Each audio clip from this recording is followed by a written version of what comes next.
Okay, so I made up a little method for the clock, the 5x5 clock to be specific, that you only need 13 moves to solve, in which, like, regular clock, for example, if you were to just do it no skips, regular solving, it would take 14 moves.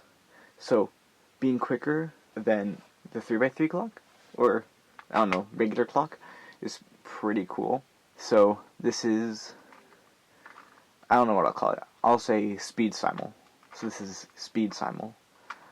So I'll just hand scramble it because I can't really find 5x5 clock scrambles anywhere.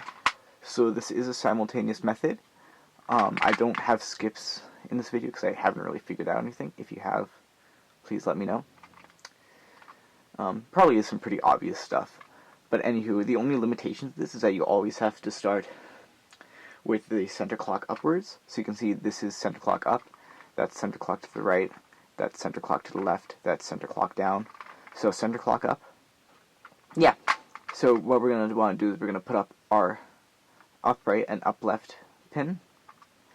And we're going to use this dial, this dial and this dial to match these two faces to that center clock. Like that.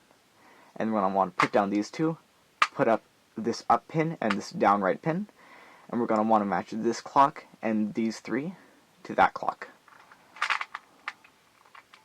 It's kind of hard to do because I'm wrapping around the tripod. But anywho, we're going to want to put up all of the L pins plus the U pin, and we're going to match everything here to this clock. And then we're going to want to put up this pin and match everything to the U clock. And so then that was 1, 2, 3, 4. That was 4 moves. And then we'll flip it over. Oh wait, no, we can't do that. We flip it over like this, so X2. And we're going to want to start out the same way. So matching these to this center clock, putting up this pin and this pin, and then matching it to this left clock, and then putting up left and U and matching it to this clock. But now we're not going to move it to 12. Now we're just going to put up this pin, and we're going to move all of these to this clock face. So move all of the cross to this clock face.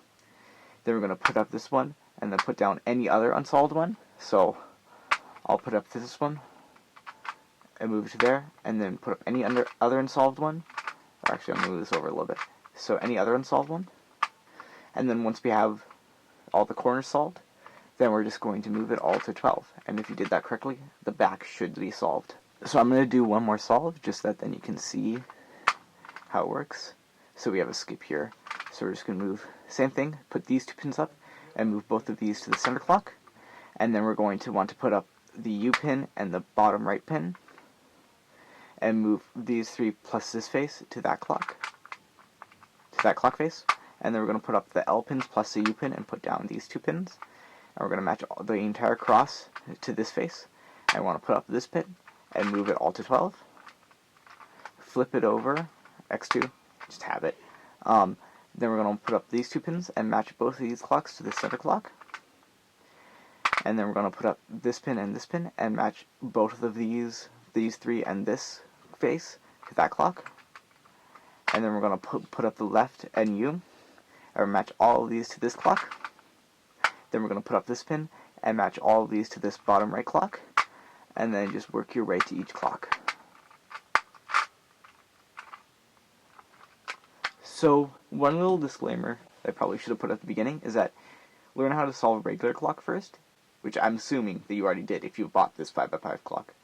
But if you haven't, learn it first. It'll make it a lot easier to solve this 5x5 clock. Yeah.